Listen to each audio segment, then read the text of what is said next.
Baik, bagaimana kabarnya hari ini Bapak?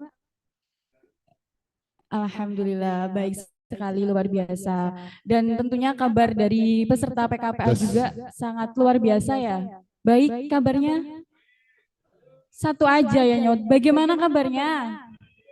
Alhamdulillah, baik. Pemateri kita pada hari ini adalah Bapak Tony Wijaya Hasbert Hili, Sarjana Hukum, yang mana beliau adalah Hakim Pengadilan Negeri Surabaya, yang pada hari ini akan menyampaikan materi tentang ekord. Oleh karena itu, untuk semuanya materinya harus dilihat sama-sama, didengarkan dengan sama-sama. Untuk itu, waktu dan tempat kami persilahkan.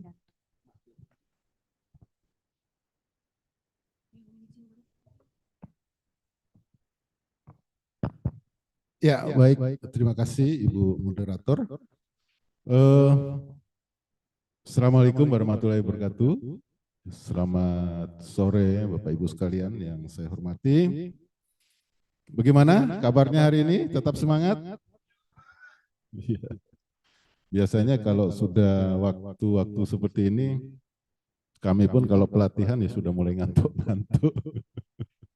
Jadi harus istirahat, cuci muka. Kalau yang suka rokok, rokok. Kalau ibu-ibu yang chatting-chatting, nah itu untuk menambah lagi semangat ya. Dan kebetulan saya mendapat kelas, kalau tidak salah tadi disampaikan, saya kelas terakhir ya. Jadi semoga kita semua yang hadir pada sore hari ini tetap semangat mengikuti materi yang sebentar saya sampaikan.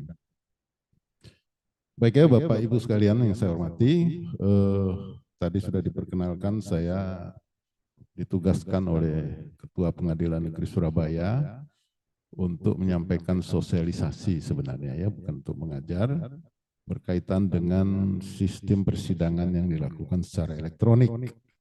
Dan persidangan elektronik ini di pengadilan sudah berjalan kurang lebih 2 atau 3 tahun yang lalu ya. Dan kami di Pengadilan Negeri Surabaya diwajibkan untuk setiap hakim itu melaksanakan persidangannya secara elektronik ya, karena memang demikian perintah dari pimpinan di Mahkamah Agung. Dan selain itu peradilan diharapkan ke depannya akan menuju pada sistem peradilan yang modern, dan salah satu cara sebagai peradilan yang modern itu adalah dilaksanakan persidangan secara elektronik. Baik ya Bapak Ibu sekalian yang saya hormati, saya rasa mungkin sudah mendengar ya apa itu persidangan elektronik ya. Mungkin ada yang sudah magang di di law firm ya, atau mengikuti kantor pengacara. Ada ya di antara rekan-rekan sekalian.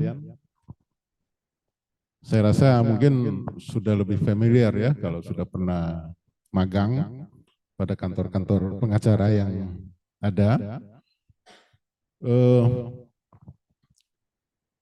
Saya secara singkat saja ya, supaya ini kan sudah dapat materinya ya, sudah ya, saya rasa sudah dibaca. Baik, persidangan elektronik atau elektronik ekor itu dasar hukumnya diatur dalam Peraturan Mahkamah Agung Nomor 7 Tahun 2022 sebagai perubahan Perma Nomor 1 Tahun 2019. Kemudian juklak atau juknisnya dituangkan dalam SK KMA Nomor 363 SK 12 Romawi tahun 2022.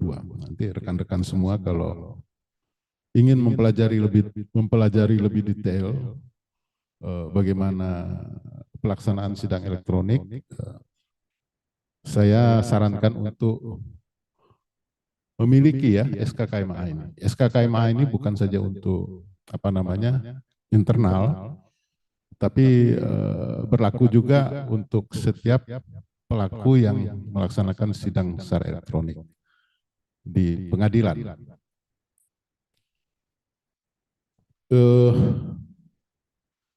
Persidangan elektronik adalah untuk penerimaan gugatan, permohonan, keberatan, bantahan, perlawanan, intervensi, dan seterusnya ya. Baik sampai cara pemanggilan, pendaftaran, dan pembayaran biaya perkara, semua dilaksanakan dengan cara elektronik. Yang kita kenal kalau dalam e-court itu adalah ada e-filing, kemudian itu ada pendaftaran, payment, sistem pembayarannya, kemudian summons. Summons itu tata cara panggilan. Nah, untuk tata cara panggilan yang terbaru di pengadilan tidak lagi melalui jurusita. Ya. Panggilannya itu adalah melalui kantor pos, petugas kantor pos, ya. Nah, itu ada di Surat Edaran Mahkamah Agung nomor 1 tahun 2023 dan SKB bersama KMA bersama dengan Direktur Pos Indonesia, PT Pos Indonesia. Nah, ini ada suatu perbedaan yang cukup mendasar berkaitan dengan pelaksanaan dari persidangan elektronik, diikuti dengan tata cara panggilan yang bukan lagi dilakukan oleh jurusita seperti biasa panggilan atau pelaksanaan relas-relas dari pengadilan. Nah, itu semuanya dilimpahkan wewenangnya kepada petugas kantor pos. Ya.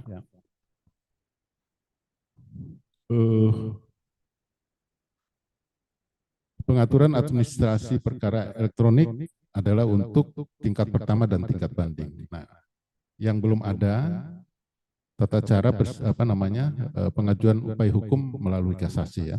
Menurut Perma 7 tahun 2022 ini masih sampai pada tingkat banding. Jenis perkaranya adalah perdata, perdata khusus, perdata agama, tata usaha militer, dan tata usaha negara. Jadi kalau pidana belum. Kalau pidana diatur tersendiri ya dengan SK KMA untuk persidangan elektronik yang sebelumnya itu berkaitan dengan keadaan COVID-19. Dan sampai sekarang kami di PN Surabaya tetap melaksanakan persidangan pidana secara elektronik. Jadi masih dengan jarak jauh ya, menggunakan sistem online istilahnya ya, persidangan secara online. Gini aja ya, ini kayaknya serius-serius ini. Kalau ada yang, saya kan bukan guru ya, jadi beginilah cara mengajarnya, cara menyampaikan materinya. Kalau ada tiba-tiba ada yang ingin menyela, bertanya, silakan, jangan ragu ya. Karena saya lebih suka berdiskusi ya daripada satu arah, gitu ya. Mungkin sudah ada yang mempelajari, nanti kira-kira apa hambatan, apa yang belum dipahami, silakan. Tadi ya, berlaku untuk persidangan, penyampaian gugatan, permohonan, keberatan, bantahan, perlawanan, intervensi, beserta perubahannya, jawaban, replik, duplik, pembuktian. Nah, ini pembuktian ini sering menjadi keluhan mungkin ya dari kalangan pengguna persidangan di pengadilan, karena untuk mengunggah bukti yang tebal-tebal banyak itu semuanya harus dimasukkan, berlembar-lembar, ratusan lembar pun harus dimasukkan. Karena bukti yang diajukan secara elektronik itu adalah harus sama dengan bukti yang akan ditunjukkan di depan persidangan. Dan sudah diberi materai dan diberikan tanda bukti. Misalnya bukti penggugat, P1, P2, dan seterusnya. Biasanya, nah ini juga yang sering kami keluhkan nih kalau di persidangan Pak ya. Rekan-rekan pengacara itu sering mencantumkan tanda bukti itu di sebelah kiri atas. Padahal atau ditulis dengan pensil. Nah itu kan padahal bukti mereka adalah bukti yang dianggap kuat. Jadi harus diperlakukan dengan baik, ya kan? Supaya siapa tahu nanti dihapus diganti. Nah itu kan itu untuk menjaga. Harus pemberian tanda bukti itu ada di sebelah kanan atas. Karena kalau di sebelah kiri, kalau sudah di apa namanya, di apa, di, iya di, anu, iya, ya, dijilid, itu akan tertutup dan itu akan menyulitkan bapak-bapak kita yang di hakim tinggi, hakim agung memeriksa. Dan itu akan merugikan. Nah itu sering. Nah saya harap nanti kalau bapak-bapak dan ibu sekalian sudah lulus, sudah bersidang, tolong diperhatikan ya. Apa namanya, menjaga bukti Anda, karena Anda mewakili kliennya, itu dengan sebaik-baiknya. Ya, bukti itu karena itulah menjadi kunci saudara untuk mempertahankan apa yang menjadi dalilnya. Nah itu untuk pembuktian ya. Jadi itu bukti itu harus dimasukkan semuanya yang sudah bermaterai dan sudah diberi tanda bukti dan disertai dengan daftar tanda bukti. Nah, itu. Jadi nggak ada lagi namanya mungkin hanya sekian lah mewakili bukti ini, nggak bisa. Jadi apa yang Anda sajikan, Anda unggah, Anda upload ke dalam sistem SIP, sistem informasi pengadilan, adalah bukti yang sama yang akan diajukan di depan persidangan. Nah itu tolong menjadi catatan ya rekan-rekan sekalian berkaitan dengan pelaksanaan sidang elektronik. Kemudian penyampaian kesimpulan dan pengucapan putusan.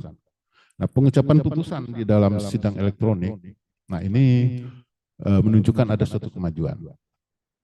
Jadi pengucapan putusan pada hari itu juga diputuskan dan pada hari itu juga sudah disampaikan kepada para pihak. Karena dibunyikan dan pada hari itu juga disampaikan kepada para pihak melalui sistem informasi pengadilan. Ya, mungkin ini adalah satu kepastian ya, kepastian para pencari keadilan ketika sudah putus langsung bisa mengakses atau dapat pemberitahuan mengenai isi putusannya. Nah itu yang menjadi salah satu manfaat daripada sistem persidangan ini. Nah ini untuk syarat advokat ya. Kalau advokat adalah pengguna terdaftar. Kalau pengguna terdaftar, advokat itu harus sudah mendaftarkan ya emailnya kepada pengadilan tinggi untuk menjadi peserta pengguna sidang secara elektronik. Nah itu yang karena akan dibedakan pengguna terdaftar dan pengguna tidak terdaftar. Nah, itu. Advokat itu adalah pengguna terdaftar.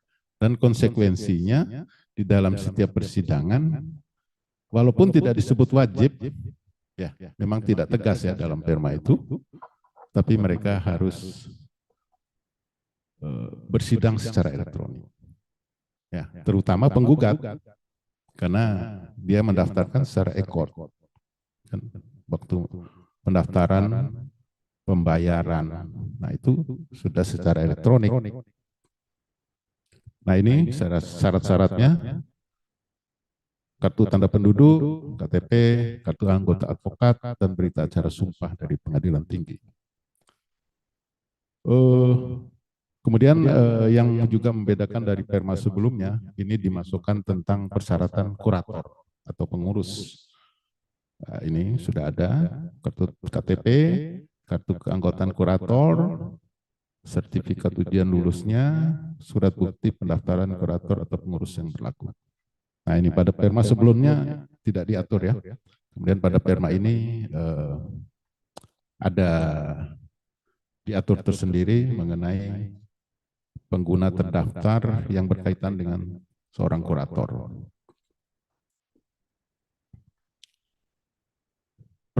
Persyaratan untuk panggilan untuk pengguna lain. Nah ini pengguna lain itu dimaksud di luar dari advokat ya. kartu identitas pegawai, kartu tanda anggota, dan surat kuasa, surat tugas bagi pihak mewakili kementerian, lembaga, dan badan usaha.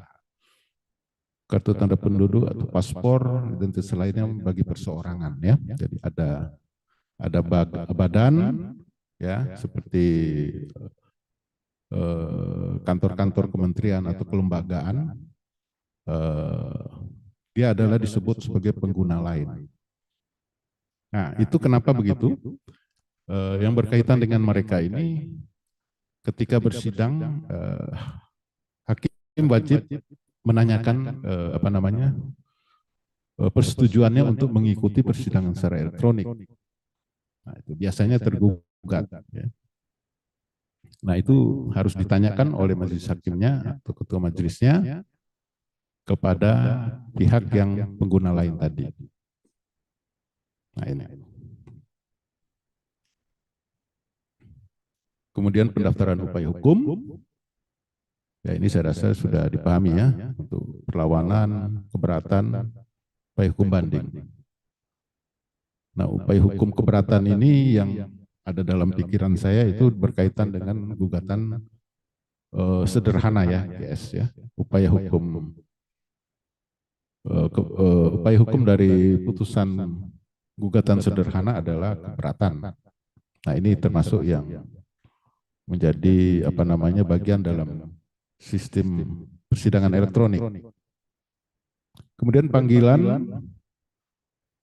disampaikan kepada penggugat, tergugat yang domisili elektroniknya telah dicantumkan dalam gugatan, tergugat yang telah menyatakan persetujuannya atau para pihak yang proses perkaranya telah dilakukan secara elektronik.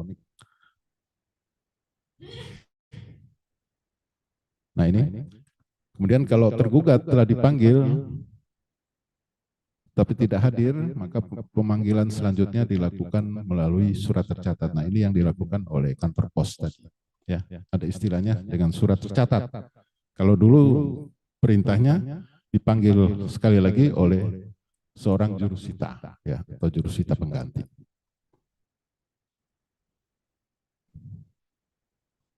Persidangan dimulainya sidang secara elektronik. Perkara didaftarkan secara elektronik, disidangkan secara elektronik, persidangan secara elektronik dimulai sejak mediasi dinyatakan gagal. Ya, jadi kalau kita bicara persidangan, kalau kita bicara e-court, ada bagian e-filing, appointment, summons. Itu merupakan sistem administrasinya, ya. Kalau kita bicara sidang elektronik berarti e-litigasi. E-litigasi itu berarti sudah masuk penanganan sidangnya oleh majelis hakim atau oleh hakim, ya. Nah, oleh karena itu ketika awal sidang diperintahkan pada para pihak untuk mengupayakan perdamaian, ya. Upaya perdamaian itu diatur dalam Perma 1/2016 kalau tidak salah. Nah, setelah dinyatakan gagal, maka diperintahkan atau dimasukkan persidangan selanjutnya dengan cara elektronik. Dimulai dari pembacaan gugatan, kemudian jawaban, replik, duplik. Nah, itu. Nah, semua itu persidangan dijalankan tanpa hadirnya para pihak di depan sidang, tapi dilakukan secara elektronik dengan cara mengunggah dokumen-dokumennya, ya. Baik jawaban, replik, duplik, itu semuanya diunggah ke dalam sistem informasi perkara tadi. Kedua belah pihak nanti akan, biasanya di persidangan itu akan disusun rencana sidangnya, ya. Rencana sidangnya pada kedua belah pihak untuk disepakati. Ya, jadi tidak bisa dilanggar kecuali ada hal lain yang sah, bahwa dia tidak bisa mengunggah atau belum siap untuk memberikan jawaban baik replik maupun duplik. Nah, itu. Jadi kita bisa secara efektif, ya, dengan sistem elektronik ini memangkas waktu yang sering terjadi dalam praktek, biasanya kalau mau mau jawaban replik duplik, itu salah satu pihak nggak hadir. Nah itu tidak bisa dilanjutkan. Tunggu dulu. Nanti diundang lagi sidang, pihak yang satu yang hadir tadi nggak hadir. Nah itu apa? Kan berlarut-larut persidangan itu berjalan. Nah dengan sidang sistem elektronik itu, waktu yang seperti itu tidak kita ketemukan lagi dalam praktek. Ya. Kemudian biasanya dalam praktek kami, setelah jawab-menjawab, itu hard copy-nya itu distorkan kepada majelis hakim ya, pada saat jadwal sidang duplik. Jadi pada saat sidang duplik, hard copy atau tanda tangan basah atau asli itu distorkan, yang tadi diunggah di SIP, distorkan ke depan majelis hakim untuk menjadi dokumen berkas perkara. Dan sekaligus untuk melihat apakah di dalamnya ada keberatan atau eksepsi tentang kompetensi, tentang mengadili, ya, baik absolut maupun relatif. Ya. Sudah paham? Ada yang paham ya absolut sama relatif? Rekan-rekan ya, bisa dijawab supaya nggak ngantuk. Coba, apa absolut, apa relatif? Bisa ya? Oh iya, terima kasih moderator. Saya kelihatan mengantuk ini. Nah ini, karena kita ini sama-sama belajar ya. Kira-kira apa absolut, apa relatif? Ya, Karena itu kenapa harus kami pelajari? Nah karena harus ada putusan selah, ya. Perintah dari pasal 316 HR sebelum memeriksa pokok perkara, kecuali adanya keberatan tentang hakim tidak berwenang, makanya itu tidak boleh dipertimbangkan bersama dengan pokok perkara, tapi dipertimbangkan tersendiri. Itulah yang dinamakan putusan selah. Ya. Nah, coba ada yang bisa jawab absolut apa, relatif apa? Ya, silakan Mas. Sebut nama biar nanti dicatat ini. Biasanya kan gitu ya, ada nilainya ya Mas ya. Siapa yang aktif? Waalaikumsalam.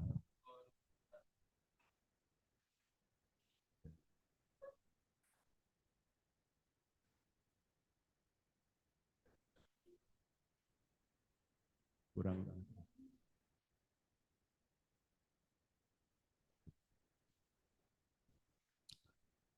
Izin untuk menjawab Pak, jika tidak keliru atau kebalik, saya ingin menjelaskan terkait kewenangan pengadilan absolut dan kewenangan pengadilan relatif.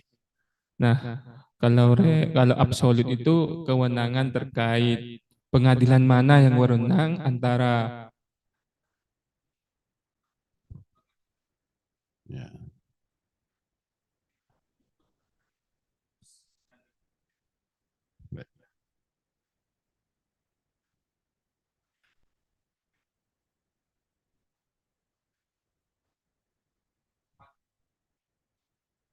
Ya.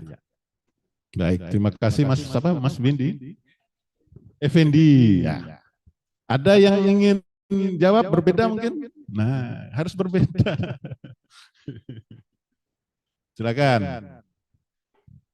Dari Mas Effendi menjawab absolut adalah berkaitan dengan antar pengadilan yang berbeda ya tadi ya TUN atau pengadilan negeri, tapi yang relatif karena tempat kejadiannya perkara itu harus diadili di mana.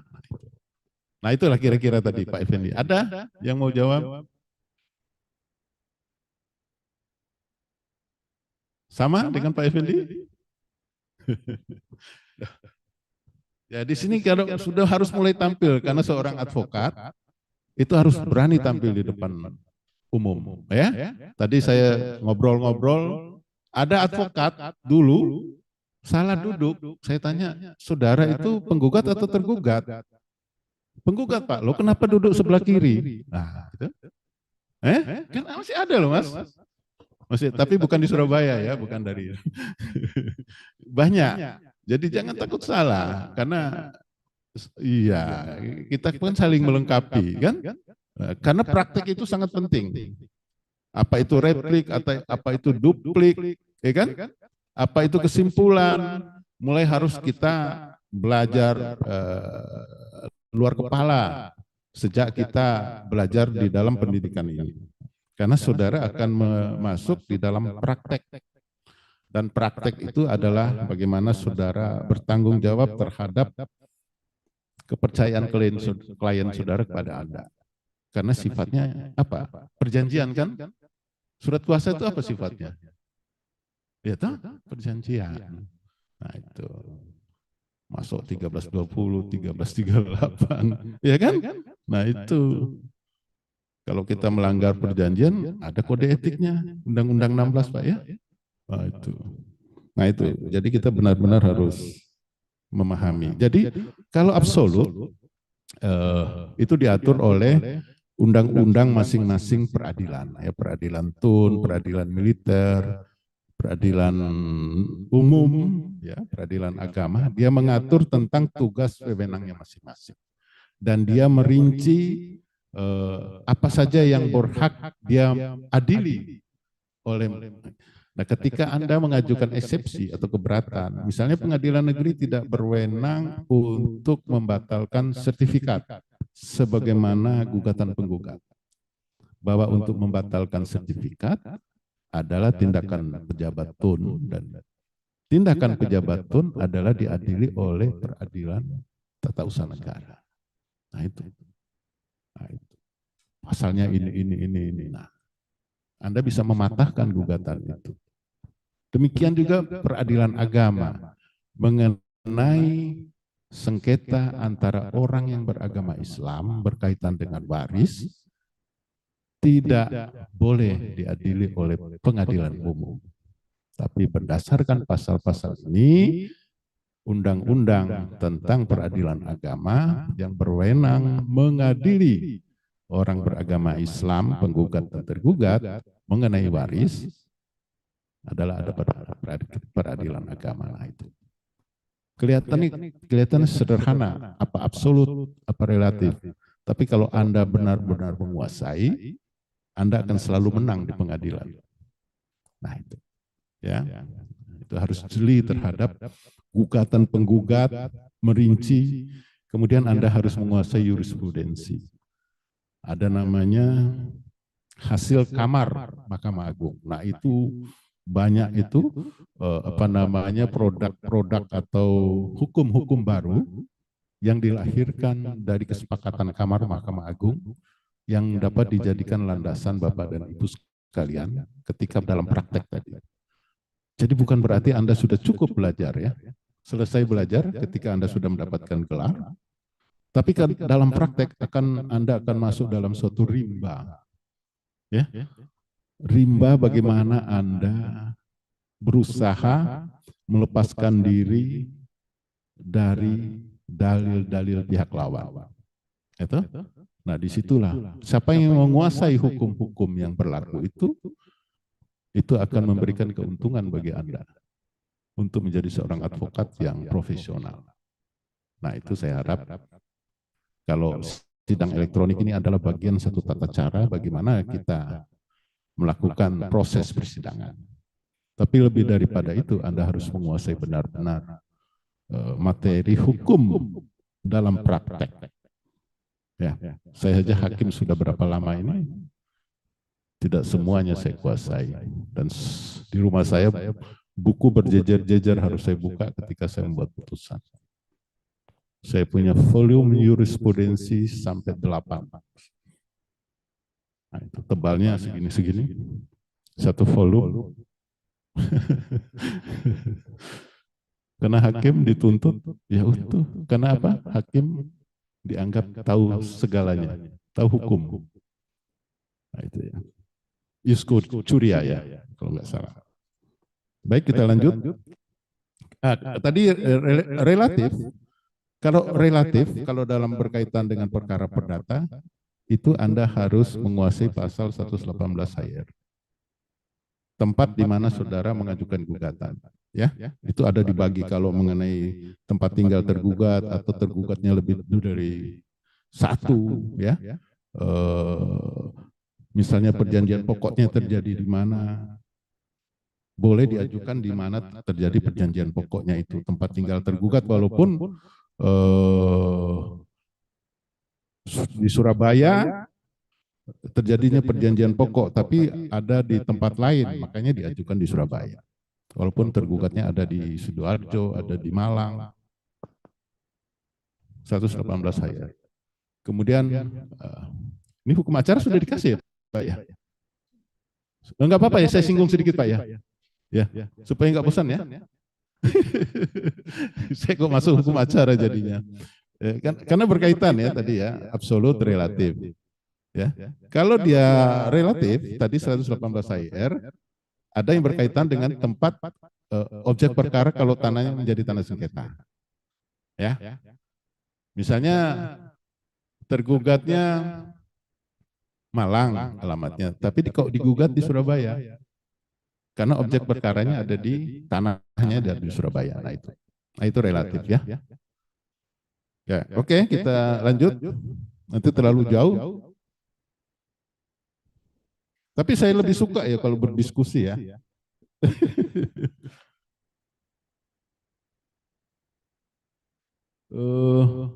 Kemudian dimulai sidang elektronik.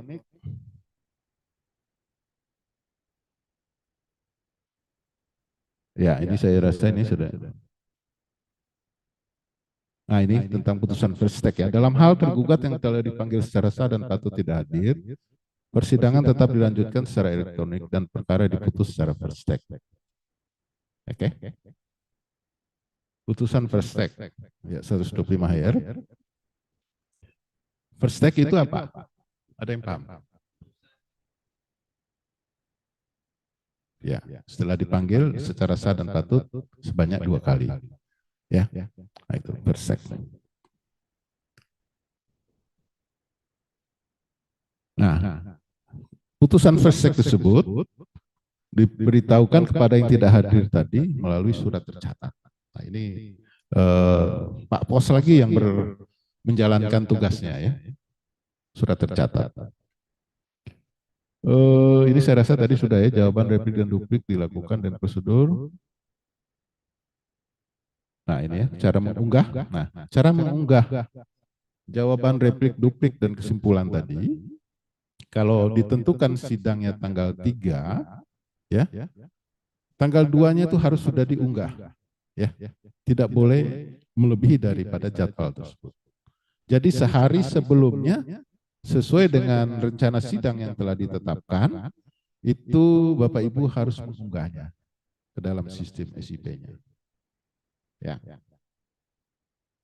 Nah, kalau Anda tidak mengunggah, tanpa menjelaskan alasannya, Anda dianggap tidak menggunakan haknya, dan itu akan merugikan Anda. Ya, itu dipahami.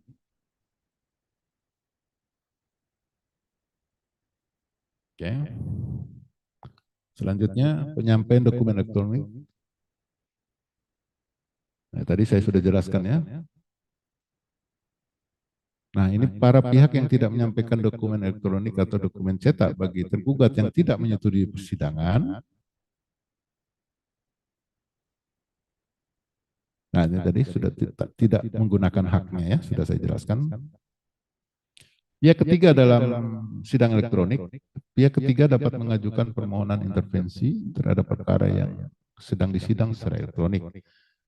Pihak ketiga sebagai yang dimaksud wajib mendaftarkan permohonan perkara secara elektronik dan mengikuti persidangan secara elektronik. Nah ini termasuk juga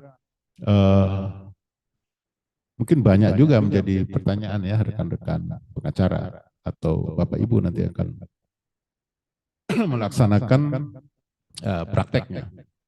Jadi kalau intervensi, jadi ketika sidang sedang berjalan, tiba-tiba di tengah jalan ada yang ingin masuk mencampuri sidang tersebut, baik untuk membela dirinya atau ditarik oleh salah satu pihak untuk membantu dia membela apa dalilnya, ya, intervensi.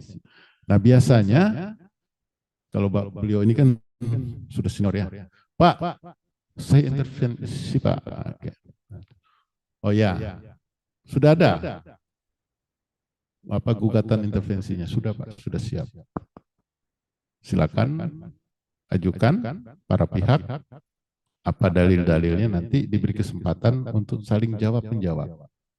Ya, penggugat dan tergugat untuk menilai apakah intervenian yang diajukan tersebut atau pihak intervenian tersebut beralasan atau tidak berdasarkan hukum, sehingga dia berhak ikut mencampuri perkara yang sedang berjalan. Nah itu nanti akan diputuskan oleh hakimnya dalam putusan selah. Apakah intervensi yang diajukan oleh pemohon tadi beralasan atau tidak. Nah kalau beralasan ya lanjut. Nah dalam sidang elektronik diperintahkan daftar dulu tanpa biaya. Ya, kalau pemohon intervensi itu tidak pakai biaya, sudah masuk dengan biaya. Nebeng dengan biaya panjar dari penggugat. Dia harus mendaftarkan kepada sistem elektronik tersebut untuk mengikuti sidang. Nah setelah didaftarkan, baru kita akan lanjutkan dalam sidang berikutnya untuk bukti-bukti dari pihak intervenian. Ya.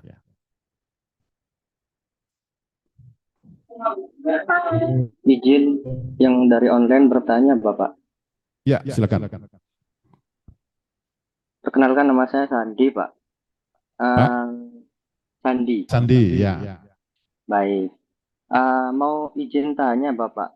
Apa ada faktor-faktor tertentu untuk jalannya persidangan elektronik? Dan apa bedanya persidangan elektronik dengan persidangan secara langsung di pengadilan, Bapak? Dan pertanyaan yang kedua, apa ada persidangan masalah hukum khusus untuk dijalankannya proses persidangan elektronik, Bapak? Sekian, terima kasih. Tadi apa tadi pertanyaan?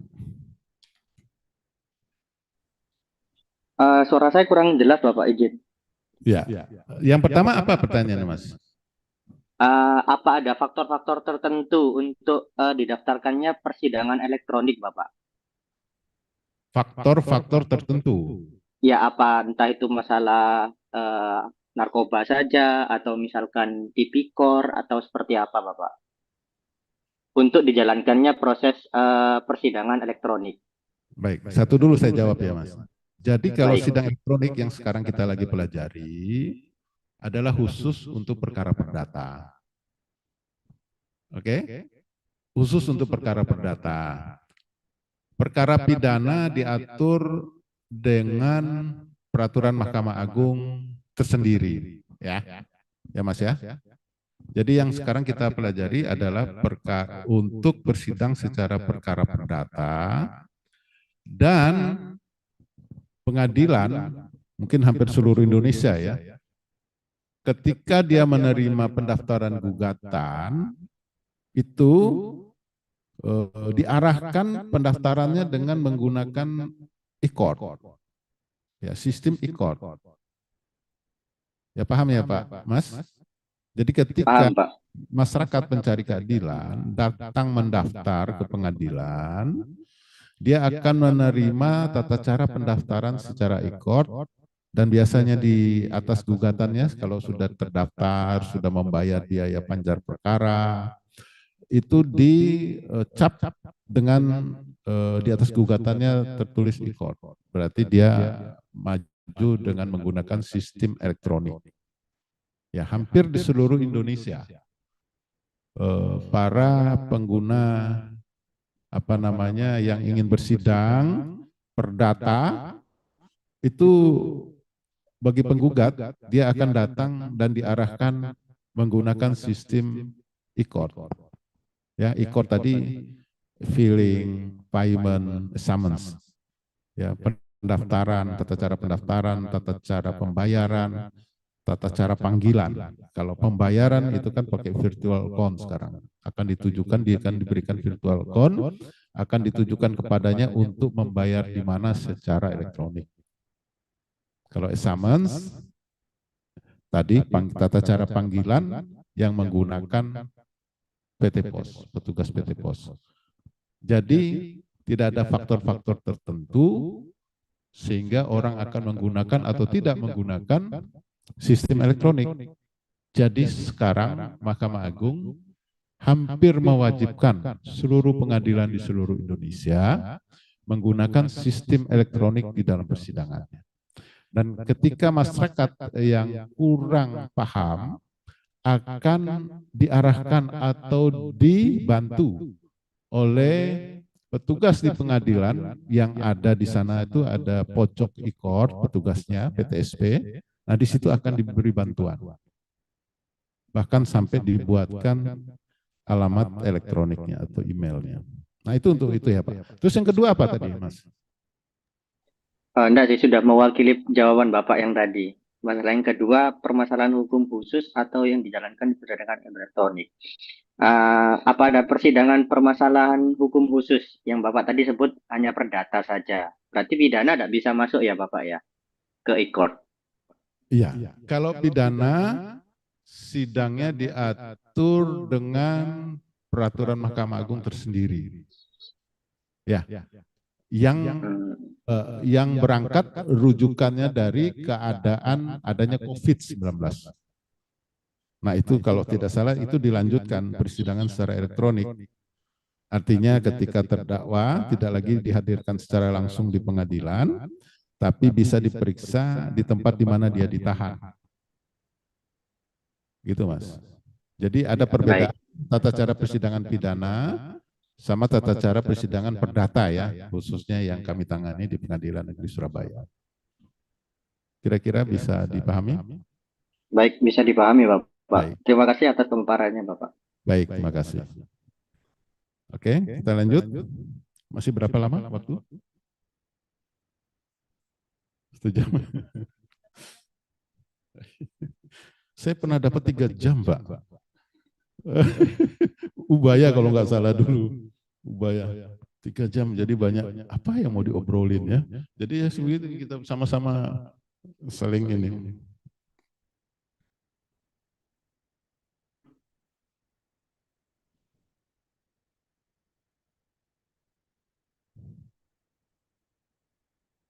Nah, ini satu hal yang baru juga ya.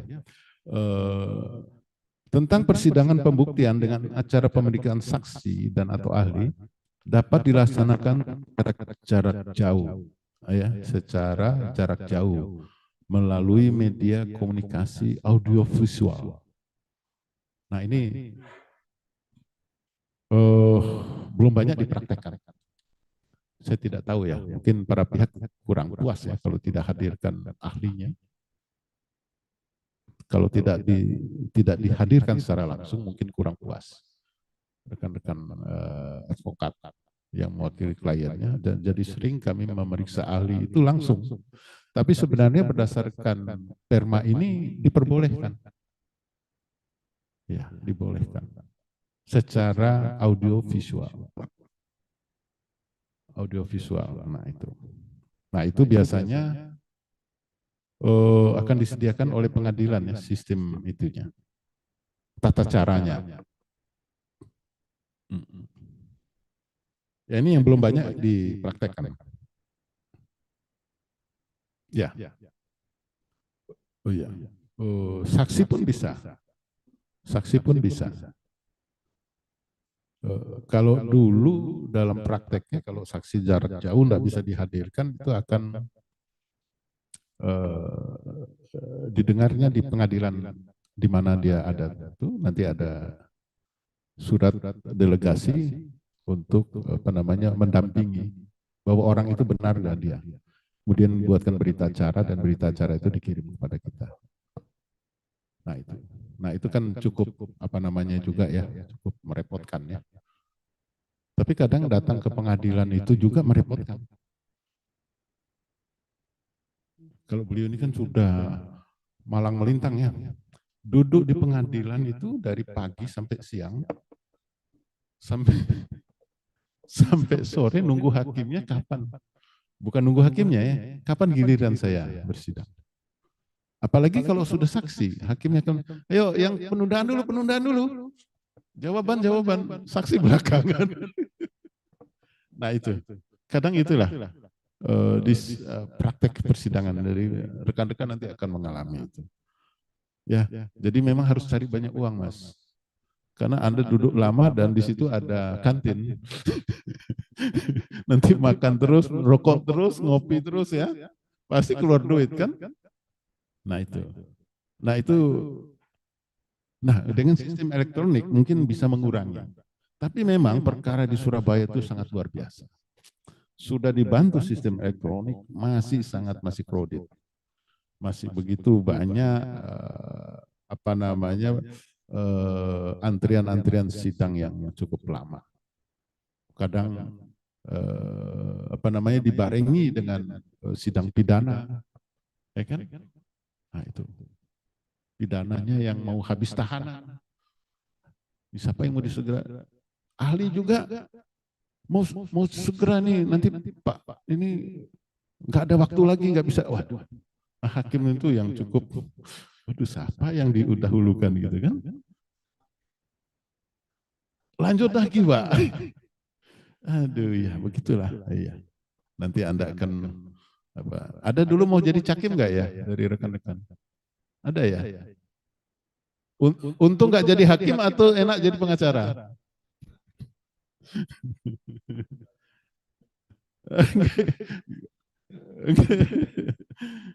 Iya. Ya itulah kerjanya hakim, mengatur sidang supaya bagaimana lah.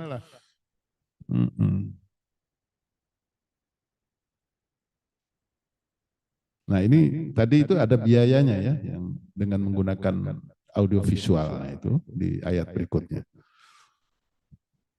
Putusan sidang elektronik, putusan penetapan tanda tangani secara manual oleh majelis hakim. Nah itu saya sudah jelaskan tadi. Pengucapan putusan penetapan secara hukum dilakukan dengan mengunggah salinan putusan ke dalam SIP.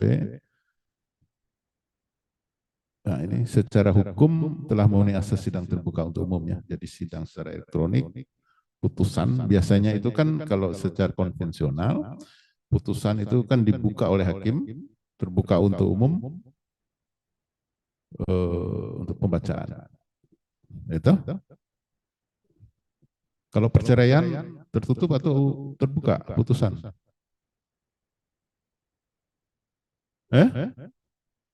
Coba dijawab. Ada yang bisa jawab? Ya, sekali-kali ini Mbak ya, hukum acaranya sedikit aja ya. Gitu ya? Coba. Putusan. Terbuka ya? Oke. Tapi ketika mau periksa saksi, bukti-bukti tertutup. Nah itu harus dibedakan ya. Iya. Iya. Oke, terus. Nah ini pada hari itu juga putusan dipublikasikan ya, dan disampaikan pada para pihak. Yang tidak menyetujui sidang elektronik, putusannya akan dikirim melalui surat tercatat. Tadi sudah ditanya ya, sudah disampaikan tahapan pelayanan sidang e-court, itu e-filing, payment, summons, litigasi. Litigasi ini adalah proses persidangan yang dipimpin oleh hakim sampai kepada putusan. Cara mengakses aplikasi ini saya rasa sudah paham semua ya. Nah ini tata caranya semua, rekan-rekan. Nanti dibuka aja ya nanti sidang elektroniknya. Oke, saya tidak perlu jelaskan lagi. Saya rasa itu ya. Baik, rekan-rekan, saudara-saudara sekalian, kalau ada ingin mengajukan pertanyaan terhadap materi yang saya sampaikan yang tidak dipahami atau memberi masukan ya, pada pengadilan khususnya agar sidang ini akan lebih baik dan lebih sempurna, memenuhi asas keadilan, kemanfaatan, ya, bagi kita semua, karena saudara-saudara bagian dari salah satu pilar penegak hukum advokat yang tidak saja beracara secara profesional, tapi bertanggung jawab terhadap perkembangan hukum yang berlaku di Indonesia. Di tangan Anda-andalah diletakkan masa depan hukum kita. Ya, karena memang putusan hakim bisa melahirkan suatu jurisprudensi, suatu hukum baru, suatu perkembangan nilai hukum, itu putusan hakim. Tapi di tangan Anda juga Anda bisa menjadi trigger, pencetus, atau yang menjadi motivator bagaimana hukum yang berlaku itu dapat dirubah sesuai dengan arah perkembangan zaman untuk tujuan keadilan bagi masyarakat. Ya. Demikian Bapak Ibu sekalian, saya ucapkan terima kasih.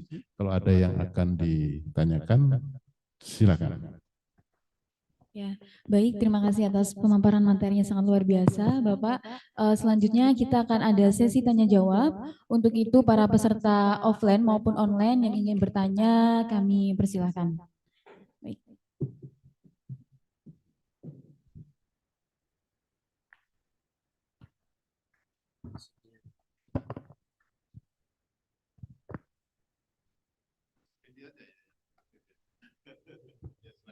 Baik Pak, terima kasih Pak atas pemaparan ilmunya. Yang pertama yang saya ingin tanyakan terkait peradilan di dalam lingkup pidana Pak, di tingkat pertama PN. Nah, pengadilan online itu di dalam proses pidana itu kan karena ada COVID, maka untuk memudahkan para lawyer untuk melakukan persidangan di luar pengadilan. Nah, akan tetapi yang paling utama untuk melakukan persidangan, menurut pendapat saya itu harus di persidangan, harus di hadapan hakim agar mendapatkan kepastian. Agar kenapa? Karena kalau misalnya ekot itu masih digunakan sampai saat ini, karena cuaca tidak menentu, kadang jaringan tidak menentu, entah yang ada di pelosok itu kadang lampu mati akan mengganggu proses internet dan lain sebagainya. Karena sekarang COVID ini sudah tidak ada lagi, apakah jika seorang lawyer menolak untuk melakukan persidangan secara online itu, apakah diperbolehkan oleh hakim? Jika tidak diperbolehkan misalnya, apakah seorang lawyer itu bisa untuk melakukan untuk tidak sidang, Pak? Itu yang pertama. Dan yang kedua, terkait perdata, Pak. Misalnya seorang lawyer melakukan gugatan perbuatan melawan hukum kepada pemerintah terkait seeking Pak, putusan pemerintah, misalnya wali kota. Terus di lain sisi ada pihak swasta yang mau intervensi masuk ke gugatan yang telah berlangsung Pak. Apakah itu diperbolehkan Pak? Pihak swasta melakukan intervensi terkait gugatan perbuatan melawan hukum terhadap pemerintah. Terima kasih. Ya, baik. Saya coba menjawab ya, Mas Effendi. Ya, ini pertanyaannya ya, ringan dengan berat lah. Berkaitan dengan sidang pidana ya. Jadi kita koreksi bukan ikot ya. Nanti jangan dianggap sidang pidana itu ikot. Jadi sidang pidana itu yang dilakukan secara jarak jauh ya, dengan menggunakan teknologi. Ya, memang tadi disampaikan bahwa persidangan bahwa Mahkamah Agung di dalam upayanya meningkatkan meningkatkan mutu persidangan, pelayanan cepat, Dan kalau kita hitung ranking kita sama peradilan-peradilan yang ada di ASEAN, mungkin kita masih tertinggal. Ya, kita pernah berbicara dengan pengadilan Australia, Jepang, sistem persidangan yang menggunakan teknologi itu mereka sudah sangat maju. Oke, sudah sangat maju. Maka skor kita tentang efektivitas persidangan, kecepatan pelayanan kepada masyarakat, Indonesia masih tertinggal. Oleh karena itu, Mahkamah Agung dengan berbagai kebijakannya menuju peradilan pidana yang modern, peradilan yang modern, itu masih tetap menggunakan sistem tadi, yang pidana secara jarak jauh dan perdata dengan sistem e-court. Selain juga mengingat COVID kemarin. Nah, memang kendala memang di dalam hukum acara bahwa harus dihadirkan di depan sidang, ya. Nah, itu. Oleh kebijakan tadi, sistem yang di dalam hukum acara itu dapat disimpangi, gitu, dapat disimpangi. Dan ketika diperiksa tidak menjadi batal. Nah, ketika ada seorang penasihat hukum terdakwa yang menghendaki pemeriksaan tidak secara online tetapi secara offline, itu diperbolehkan. Diperbolehkan. Dengan mengajukan permohonan agar penetapan sidang yang secara online tadi bisa dirubah. Penetapan hakim tentang hari sidang yang secara online tadi bisa dirubah ke dalam sidang secara offline. Nah, itu boleh saja. Boleh. Nah, itu ketika ingin menghadirkan sidang yang benar-benar ingin mendengar, ya, tadi karena jaringan. Memang kendala kita itu adalah jaringan. Iya, Pak, ya, Pak. Kendala kami adalah jaringan. Teknologinya, ya, alat teknologinya itu sangat terbatas. Tapi yang banyak kami temukan dalam praktek, kebetulan seorang terdakwa itu mengakui perbuatannya. Ya, mengakui. Daripada repot didatangkan ke sana, toh juga. Nah, itu.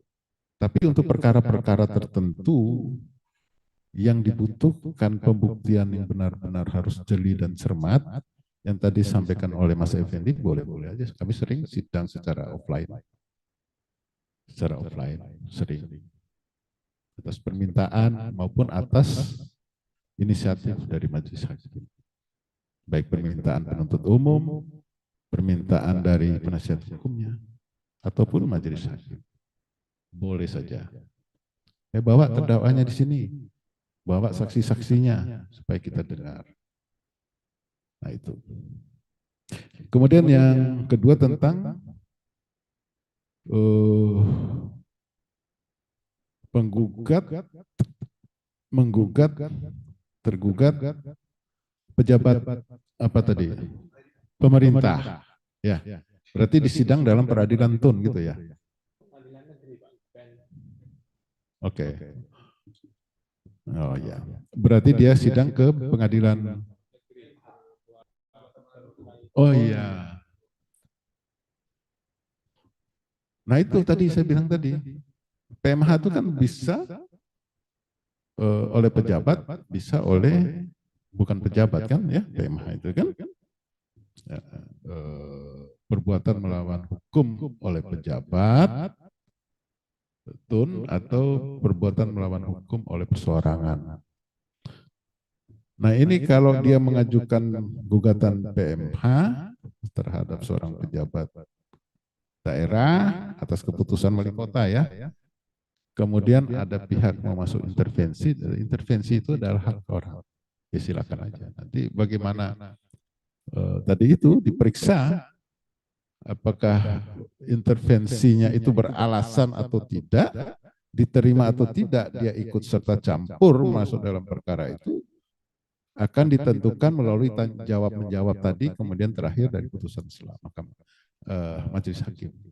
Orang itu diterima atau tidak. Jadi boleh-boleh aja orang datang mencampur. Ya kan? Itu memang disediakan hak-hak setiap orang.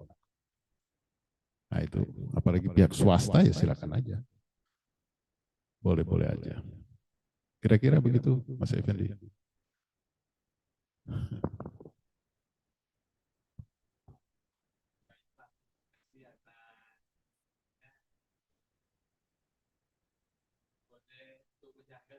Ya silakan.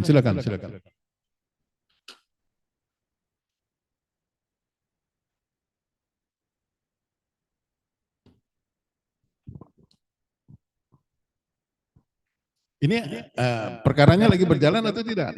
Tidak, Pak. Oh ya, kalau perkara lagi berjalan saya nggak berhak untuk memberi penilaian. Ilustrasi ya. Ini, Pak. Kan yang digugat itu terkait keputusan wali kota, Pak. Nah, apakah pihak intervensi dari pihak swasta ini bisa melakukan perubahan sehingga gugatan intervensi tersebut diterima, Pak? Padahal penggugat ini menggugat terkait putusan pemerintah, Pak, terkait keputusan yang diduga merugikan masyarakat banyak, Pak. Itu, Pak. Apakah pihak intervensi ini mempunyai kewenangan untuk melakukan perubahan? Kan yang membuat itu pemerintah, Pak. Sehingga kok bisa melakukan gugatan intervensi, Pak. Terima kasih, Pak. Ya kalau kasus saya nggak bisa memberikan komentar ya. Kalau kasus ya, itu. Jadi kan ilmunya kalau menggugat pejabat tun di peradilan negeri tentu saja tidak berwenang. Tapi tadi itu dengan putusan selah. Itu. Nah ini kapan dia masuk intervensinya? Karena ketika jawab menjawab, itu apakah pada saat jawab menjawab dia masuk menjadi intervenian? Nah itu tadi ditentukan dulu.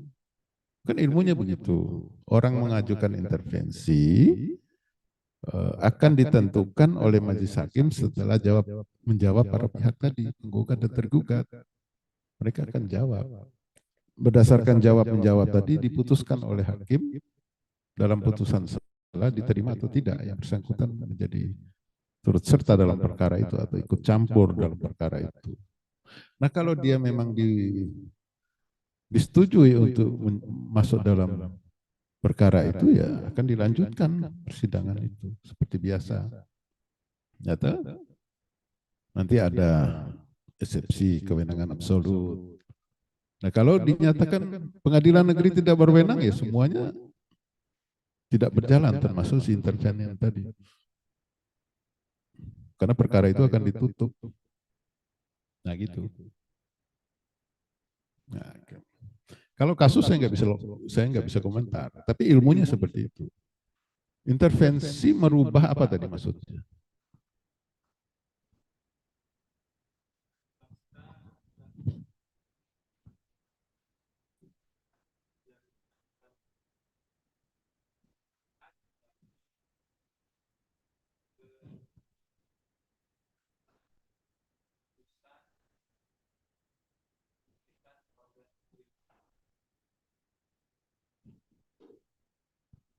Iya, saya tidak ingin masuk kasus ya. Jadi hukum acaranya itu orang boleh mengajukan intervensi pada saat perkara sedang berjalan dan mengenai kewenangan tindakan pejabat tun ya mengeluarkan suatu keputusannya, itu akan dinilai tentang kewenangan mengadilinya. Kalau nggak berwenang ya dianggap selesai. Nanti akan diserahkan misalnya yang berwenang adalah peradilan tata usaha negara. Nanti di sanalah diperiksa. Nah itu. Saya rasa itu. Baik Pak, terima kasih Pak. Iya Pak, nanti. Silakan Mas yang di belakang gimana?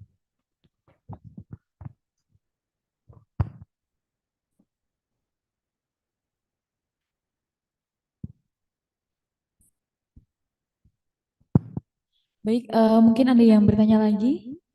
Oh, ya.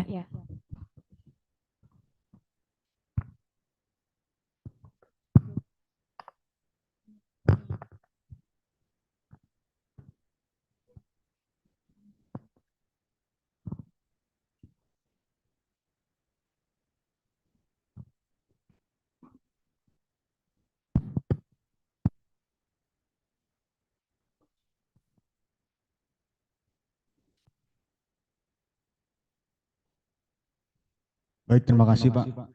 Sebenarnya saya juga perkenalan dulu Pak, nama saya Yales. Saya dari Sidoarjo Pak. Tadi sempat ingin menanggapi juga Pak dari pertanyaan Mas Pendik, itu ada satu hal yang saya bingungkan juga tadi. Mas Pendik mengatakan ada narasi dari Mas Pendik yang Mas Pendik lontarkan tadi tentang putusan pemerintah. Nah, yang perlu digarisbawahi itu sebenarnya keputusan atau putusan kayak gitu. Terus juga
secara real pengadilan. Terima kasih.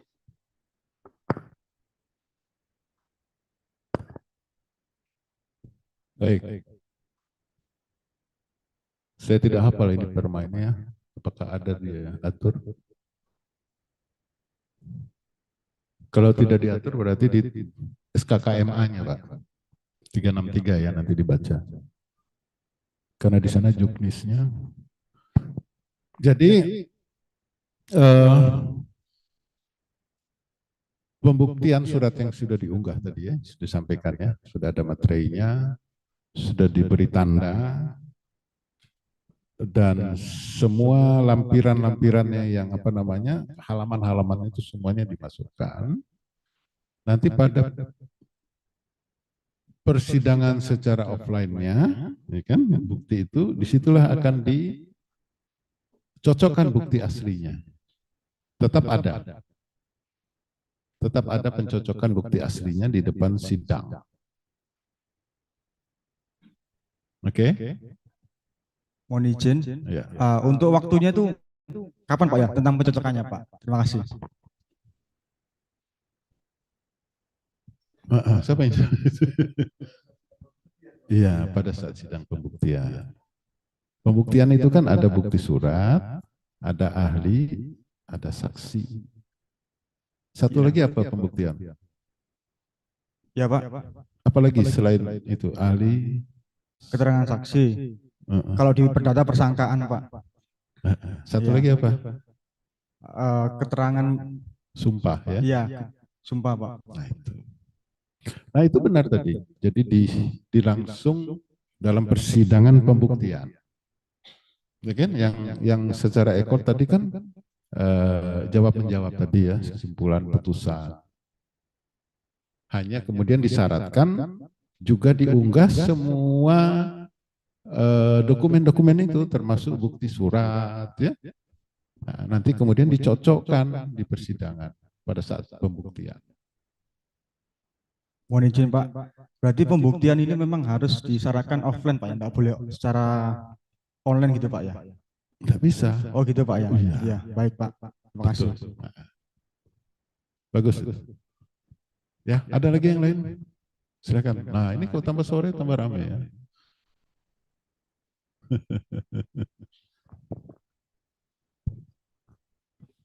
Terima kasih. Selamat sore Pak. Perkenalkan Sore. saya Sedani Rahayu. Mohon izin bertanya Pak, apakah akun pengguna Aircloud itu memiliki masa berlaku Pak? Kemudian kalau ada masa berlaku dan mencapai batas akhir, misalnya itu yang dapat dilakukan penggugat itu apa Pak? Terima kasih. Akun pengguna ya. Jadi apa yang sudah didaftarkan sebagai alamat elektronik itu berlaku seterusnya selama persidangan dalam perkara itu. Ketika ingin merubah dia harus datang melapor untuk memanggil atau menentukan alamat elektroniknya. Jadi kalau ini tidak boleh sembarang dirubah. Kalau dirubah kan akan merugikan Anda sendiri. Apa yang terjadi dalam persidangan elektronik itu tidak dapat Anda akses. Nah, itu. Jadi sekali terdaftar akun Anda, itulah yang akan Anda gunakan sebagai persidangan elektronik. Itu. Saya rasa itu mungkin. Surga itu turun, Akan surga itu otomatis turun, terblokir kalau surga sudah selesai itu perkaranya ya Pak? surga itu turun. Oh, ini itu ya, so on cam.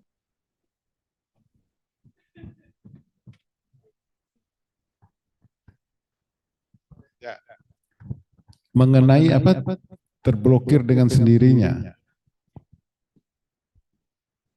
Ya, akun itu Anda bisa rubah setelah Anda selesai dalam penanganan perkara itu.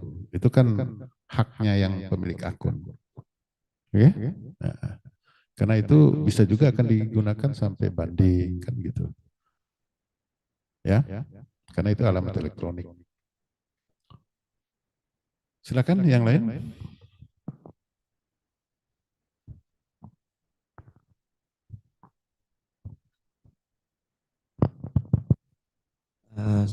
Sebelumnya, Assalamualaikum warahmatullahi wabarakatuh. Selamat sore. Terima kasih atas penjelasannya, Pak.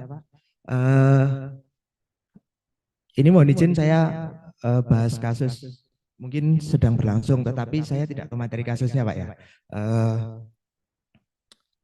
Untuk pihak yang tidak menguploadnya, kan di dalam e-court ini ada batas upload gitu Pak ya. Ada batas upload dan ada pihak, misalkan saya sebut pihak tergugat ini sudah jadwalnya kesimpulan, sudah jadwalnya putusan, tetapi belum mengupload secara e-court kesimpulannya Pak.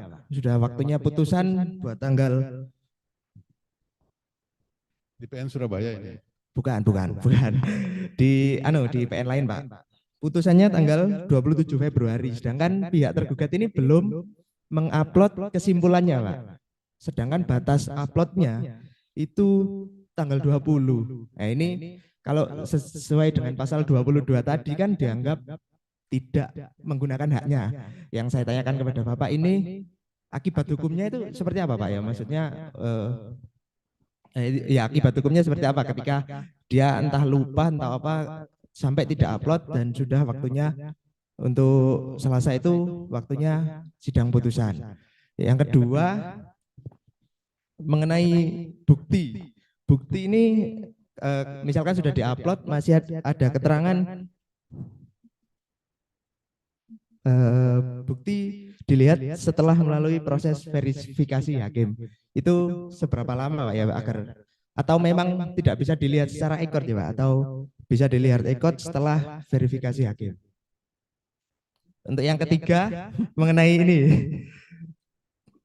pengambilan biaya panjar Pak. Misalkan kita sudah daftar ekor di PA suatu kota, terus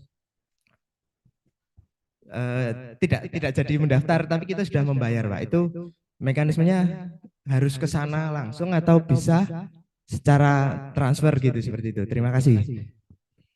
Banyak diborong ya. Mas apa tadi? Saya Madya Pak. Pak? Madya. Pak Madya. Baik, saya ingat dulu ya. Pertanyaan pertama apa tadi? Tidak diupload Pak. Kesimpulan. Iya, kesimpulan. Ya, kalau kesimpulan dalam hukum acara itu kan tidak wajib, ya kan Mas ya. Tapi kenapa diberi kesempatan kesimpulan supaya para pihak itu benar-benar menggunakan fakta hukum yang ada itu benar-benar dia catat, dia tuangkan dalam kesimpulannya, dan itu digunakan untuk mempertahankan dalilnya. Capek-capek dia membuktikan, tapi dia tidak bisa mengkaitkan dengan dalilnya, ya kan gitu. Jadi apakah itu berakibat hukum? Kalau dalam hukum perdata, akibat hukumnya ada pada pihak. Anda tidak menjawab, dianggap Anda mengakui gugatan. Kalau Anda mengakui gugatan, Anda kalah. Kan gitu. Makanya diberi kesempatan menjawab. Jadi akibat hukumnya itu ada pada para pihak. Ya. Oke, itu yang pertama. Yang kedua, bukti Pak, mengenai proses verifikasi hakim itu. Ya, jadi ketika bukti sudah diunggah, nanti ada proses verifikasi untuk melihat bukti itu sudah valid atau tidak. Itu? Ya. Nah, bukti yang valid itu ya nanti akan menjadi penilaian majelis hakim. Nah, kalau nggak valid, nanti dibuat catatan agar dipenuhi ini gitu ya. Oh iya. Misalnya belum dimeterai, belum dikasih apa nih stempel pos ya. Iya Pak. Segelen. Nah itu mungkin akan menjadi catatan untuk dilengkapi. Nah itu kalau sudah dinyatakan valid, terverifikasi. Nah para pihak bisa saling melihat. Ya, namanya ISAGE itu kan, saling memeriksa bukti-bukti kedua belah pihak maupun dokumen lainnya. Yang ketiga apa tadi? Yang ketiga pengembalian biaya panjar misalkan. Nah ini pengembalian biaya panjar. Nah ini misal kotanya jauh gitu Pak, PA. Ya, saya cerita sedikit pengalaman saya, mohon maaf ya. Iya, siapa? Saya dulu waktu jadi ketua, ini yang saya kejar terus pada anak buah saya. Itu? Karena ini adalah hak pihak ketiga. Saya selalu tanya, sudah berapa kalian kembalikan itu panjar para pihak? Saya kasih waktu. Nah, nanti kalau tidak diambil, itu menjadi milik negara, kalau tidak salah 5 atau 6 bulan. Kalau tidak diambil, uang itu dikembalikan atau menjadi milik negara, di-store ke negara. Nah itu saya kejar terus selama saya jadi pimpinan dulu. Berkaitan dengan pertanyaan saudara, sekarang sistemnya itu kalau tidak salah sudah otomatis. Jadi ada sisa langsung masuk ke rekening Anda tadi. Begitu putusan selesai. Jadi tidak perlu lagi harus datang minta, Pak panjar saya mana, sisa panjar. Sekarang sudah terkoneksi dengan secara otomatis panjar sisa perkara itu akan dikembalikan kepada pihak, terutama penggugat ya. Itu. Jadi ada elektroniknya Mas. Iya Pak, mohon izin ini panjar kita mengajukan gugatan, terus kita Pak, tidak jadi gitu Pak. Jadi panjar keseluruhan itu. Maksudnya dicabut? Iya. Tapi uangnya sudah masuk, Iya, kalau belum ada tindakan panggilan dan sebagainya ya utuh nanti akan dikembalikan. Oh iya. Tapi kalau dicabut, Anda sudah masuk dalam persidangan. Kalau pencabutan belum masuk di persidangan Pak, masih pemeriksaan ini gugatan, ada ya pemeriksaan dokumen. Verifikasi masih di depan administrasi. Iya, benar. Itu sih iya. enggak. apakah Pak harus kuasanya langsung yang apa? mengambil gitu atau boleh dikuasa? Iya, Anda daftar pakai akun siapa? Anunya apa? Pakai Iya. punya pimpinan gitu Pak. Kita sebagai stafnya Pak. Dia akan kembalikan kepada rekening yang siapa yang pemilik akun itu. Oh begitu ya langsung. Nanti kan dimintakan nomor rekeningnya. Iya. Iya. Ya, Terima kasih Bapak. Silakan. Masih ada atau cukup? Oh ya, masih ada. Ini kelas yang paling aktif, Pak. Selama saya memberikan materi PKPA. Assalamualaikum Pak, perkenalkan nama saya Abdul Lanam. Mau bertanya tentang gugatan rekonvensi Pak. Karena dalam perma ini yang nomor 7 itu tidak disebutkan tentang seluk-beluk tentang gugatan rekonvensi Pak. Apakah ketika kita melakukan gugatan rekonvensi itu daftar ulang dari awal lagi atau mengikuti gugatan yang awal Pak? Baik. Terima kasih, itu aja Pak. Boleh saya bertanya balik sama Mas apa tadi? Abdul Lanam Pak. Kalau rekonvensi apa itu Mas? Gugatan balik pihak tergugat Pak. Oke, betul. Betul Pak. 10-100. Apa tadi pertanyaan saya lupa. Terkait dengan gugatan rekonvensi Pak, kalau di offline kan memungkinkan, artinya ketika kita melakukan gugatan rekonvensi itu berserta jawabannya kita bisa lakukan gugatan balik. Cuman kan ketika di elektronik di perma nomor 7 itu tidak dijelaskan secara detail Pak. Apakah gugatan rekonvensi ini mengikuti akunnya si penggugat Pak? Ya. Akun penggunanya si penggugat tinggal di upload ulang lagi aja gitu. Terima kasih. Oke, baik. Mengapa saya tanya apa itu artinya rekonvensi? Jadi rekonvensi itu diberikan ruang oleh aturan yang ada supaya persidangan itu efektif. Ya bisa aja dia akan menggugat tersendiri keluar daripada gugatan. Nah itulah gunanya orang melakukan gugatan rekonvensi. Nah rekonvensi itu diajukan bersamaan dengan jawaban. Itu kan? Dan dia ada di dalam perkara itu. Sistem pembayaran panjang biaya perkaranya ada pada penggugat. Kan gitu. Tadi yang ditanya apa ya? Apakah pakai akun baru maksudnya Pak? Enggak, kan sudah di atau perkara mengikuti itu. akun penggunanya si penggugat Pak? Enggak. Makanya saya bingung jadinya. Lupa saya tadi apa jawaban pertanyaannya. Kan sudah di perkara itu. Makanya rekonvensi itu diberikan ruang oleh aturan supaya efektif persidangan itu tidak terlepas gitu loh. Betul? Kalau dia mendalilkan itu jual beli, saya mendalilkan gade. Ya kan gitu. Penggugat jual beli gade atau hibah. Dia kan bisa menjawab secara gugat rekonvensi. Bahwa berdasarkan bukti saya adalah hibah, bukan jual beli. Anda yang telah PMH. Gitu. Nah itu di dalam satu perkara. Itu sama dengan putusan first take.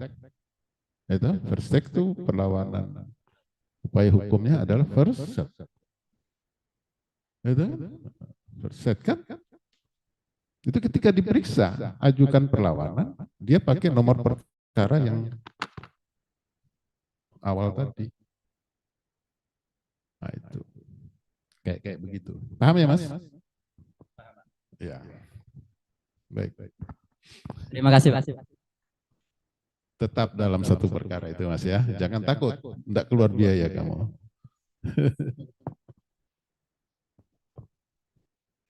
Ada lagi? Baik, mungkin ada lagi pertanyaan?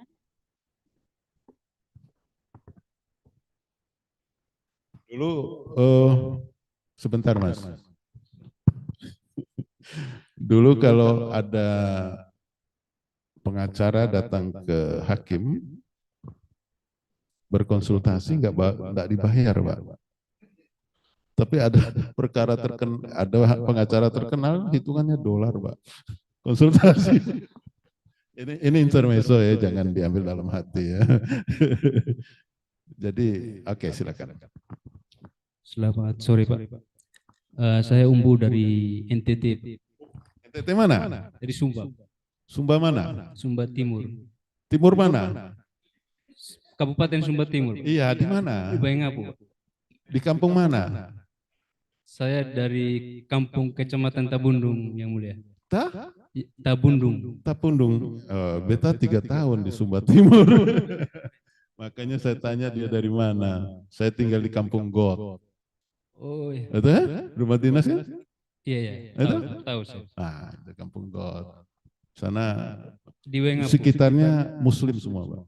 Kampung God Iya, itu betul. sekitarnya Muslim semua. Lokasinya di Kota Wengapu itu. Ah, itu.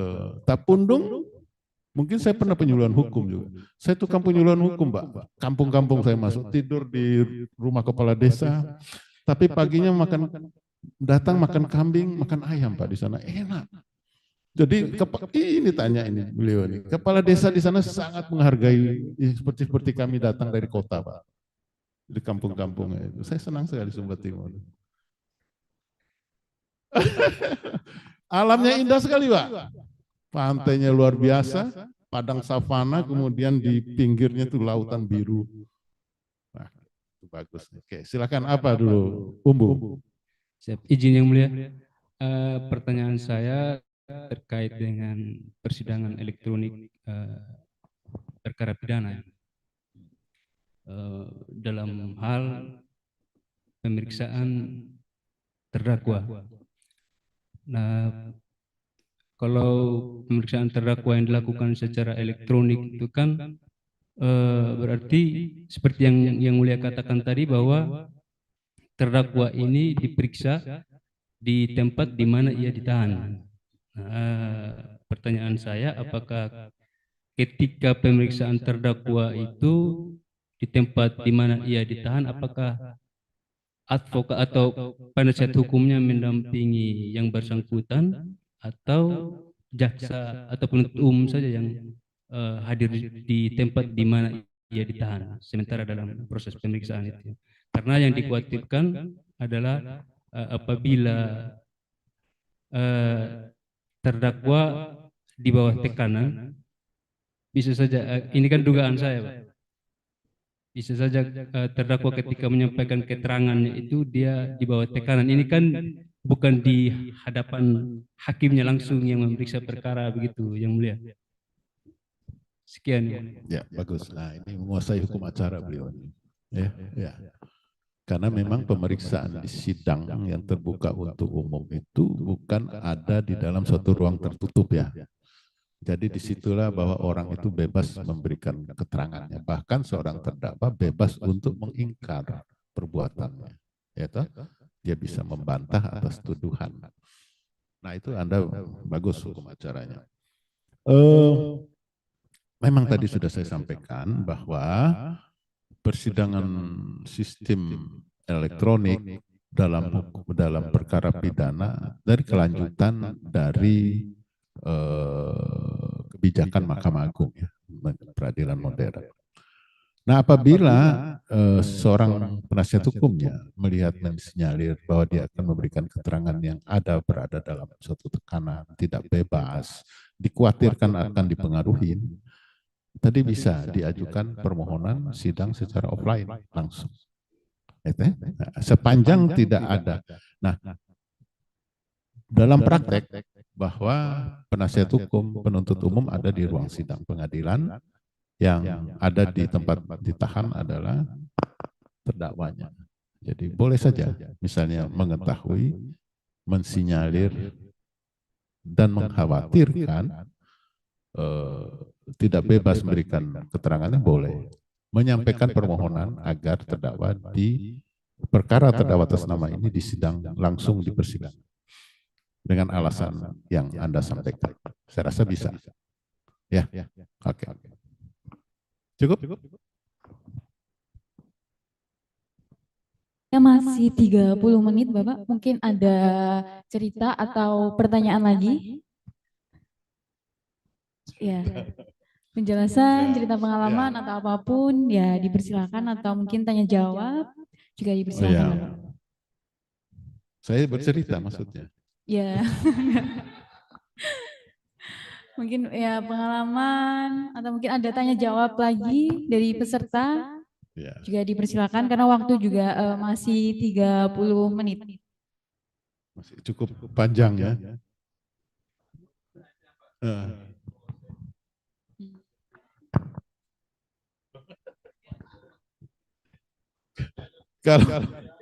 Kalau saya cerita, jangan menganggap nanti tidak lulus mau jadi hakim. Ya perjuangan saya untuk sampai saat ini ya berliku-liku macam-macam ya. Ya kita dulu di tes hakim itu di Jakarta saya. Saya ikut pencalonan di Jakarta. Yang meriksa itu ya hakim-hakim agung. Ya pokoknya pembesar-pembesar Mahkamah Agung lah. Kita lihat mukanya aja udah pucat, apalagi kita ditanya-tanya kan. Kayak gitu. Iya Pak.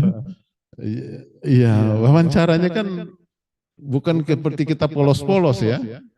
Diputar sini, putar sana, digali motivasinya. Ya, mungkin seperti seorang psikolog lah. Kita diwawancarai secara hukum materialnya oleh pembesar-pembesar Mahkamah Agung, pejabat Mahkamah Agung. Tadi itu ketika kita dengar siapa yang mewawancarai kita, wah, dianggap dia killer. Kalau ada dosen killer, mungkin dia penanya yang killer. Nah itu kita masuk, udah pucat. Bagaimana kita mau jawab? Kita lihat dia saja sudah ngeper ya. Jadi mungkin itulah pentingnya daya tahan mental kita itu diuji. Dengan siapapun kita berhadapan, kalau kita mempunyai effort yang tangguh, cara pandang yang kuat, silakan aja. Itu dia, silakan aja gitu. Nah itu, yang pertama kita ya seperti itu. Ya kita tanya jawab dari dosen UI. Kalau dosen UI kan kepribadian yang digali. Psikolog UI ya. Psikolog UI kepribadian yang digali. Ya setelah itu ya ikut-ikut tes, ya lulus. Alhamdulillah. Tidak menyangka saya bisa lulus jadi hakim dari kampung.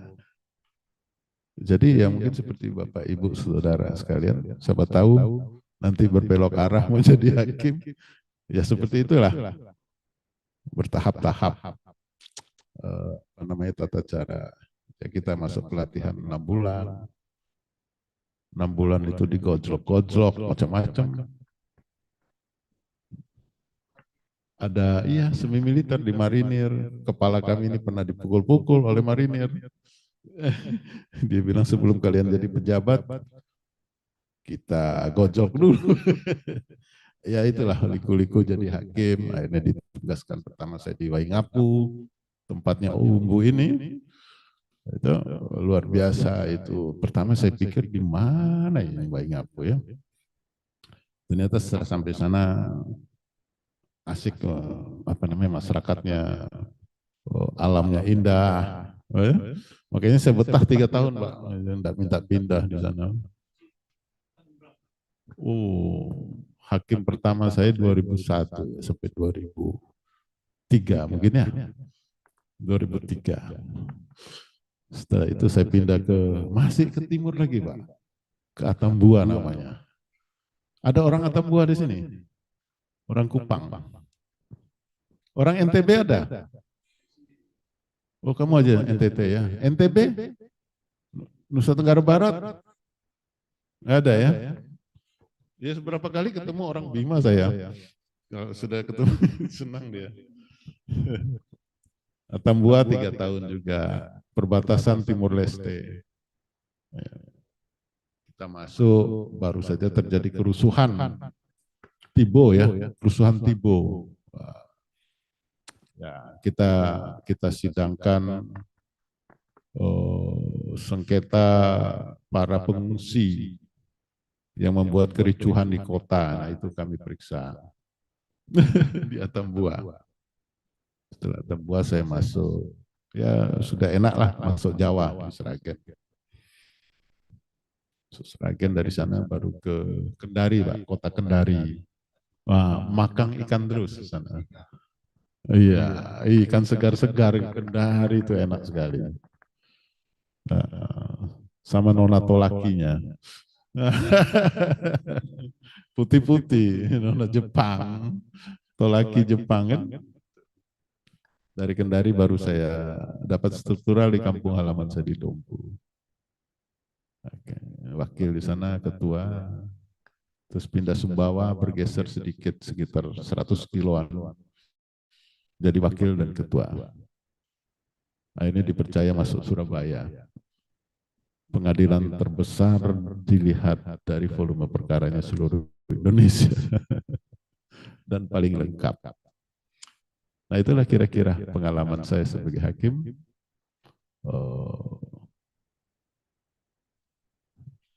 Siapa tahu ada yang mau jadi hakim. Tapi karena pindah-pindah banyak yang kurang tertarik. Nah,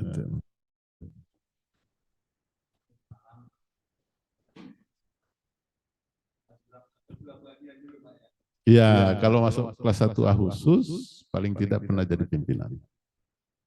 Baik wakil maupun ketua.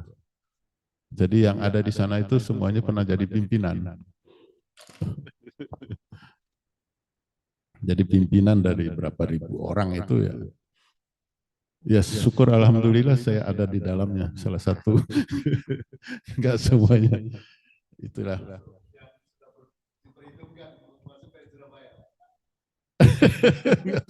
Atau salah pilih, nggak tahu, Pak. Ya itulah. Nah, nanti. Ada yang ingin cerita pengalamannya? Baik, apa ya? Ya? Bapak? Oh gitu ya?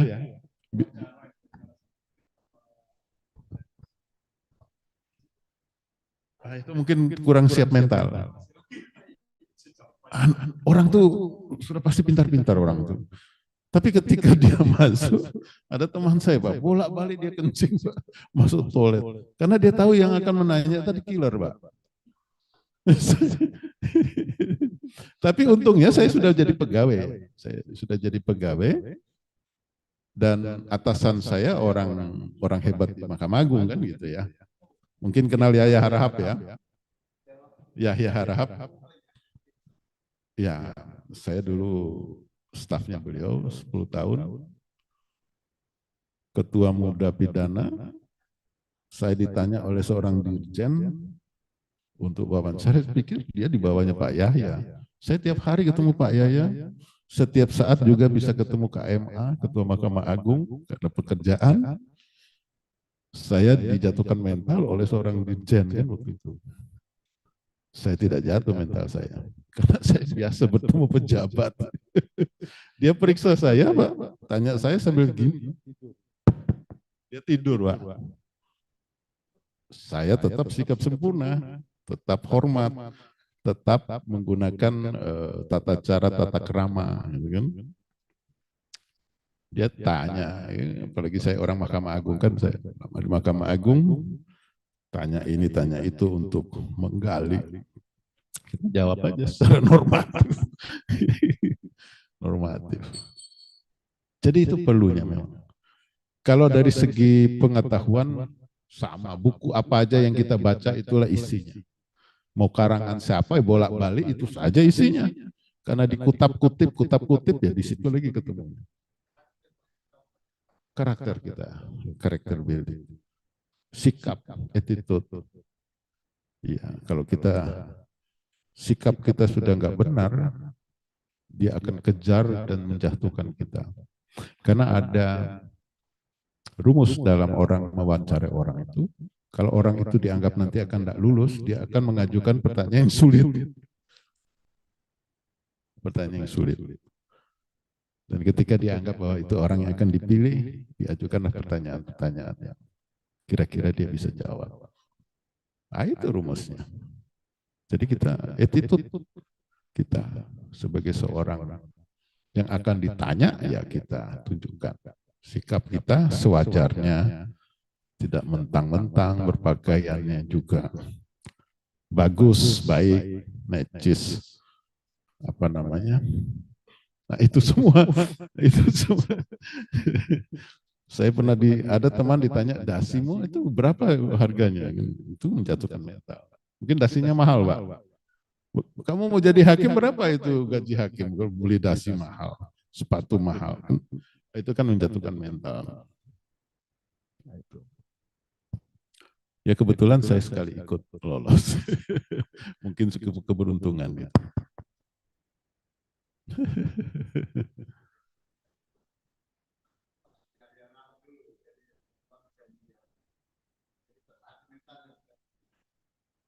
Oh, enggak juga ya, mungkin ya sedikit inilah, sedikitnya rempet. Nyerempet. Saya begitu kalau saya bilang saya stafnya Pak Yaya Rahab, mereka menganggap, waduh, semua ilmunya sama Pak Tony ya katanya.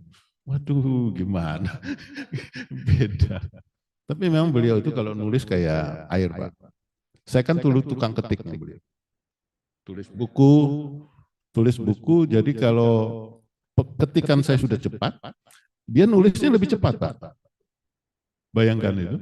Jadi kalau nanti kan dia nulis 2 lembar, dia berikan kepada saya 2 lembar. 2 lembar yang diberikan itu saya belum selesai ketik, sudah datang lagi. Itulah kecepatannya almarhum ya, sudah meninggal. Pak Yaya Harap ketika menulis. Dan dia tidak ada buku, melihat buku. Ada di sini semua. Ya.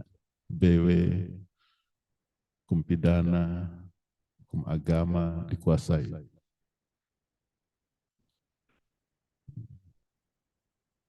Ya, banyak yang pakai bukunya beliau ya. Saya dikasih waktu kuliah itu, tanda tangan langsung oleh beliau. Buku-bukunya. Kebetulan saya juga ikut mengetik buku-bukunya. Oh, tergantung dari IQ, nyantel atau enggak. Cukup. Baik, ya, terima kasih. Baik, ya silakan. Ya. Baik, terima kasih atas pemaparan materi dan jawaban yang sangat luar biasa pada hari ini. Semoga ilmu yang kita dapat, alhamdulillah, dapat bermanfaat untuk kita semuanya. Tentunya kita ucapkan terima kasih banyak kepada Bapak Tony Wijaya, Hasbert Hili, Sarjana Hukum, atas waktunya yang sangat luar biasa ini, bisa menyampaikan materi yang bermanfaat juga untuk kita semuanya. Baik, saya Dian Wahyuni, selaku moderator pada sore hari ini pamit undur diri. Apabila ada perkataan atau perbuatan yang kurang berkenan, saya mohon maaf yang sebesar-besarnya. Saya akhiri, wassalamualaikum warahmatullahi wabarakatuh. Sesi foto bersama terlebih dahulu. Mari.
Ya, bebas.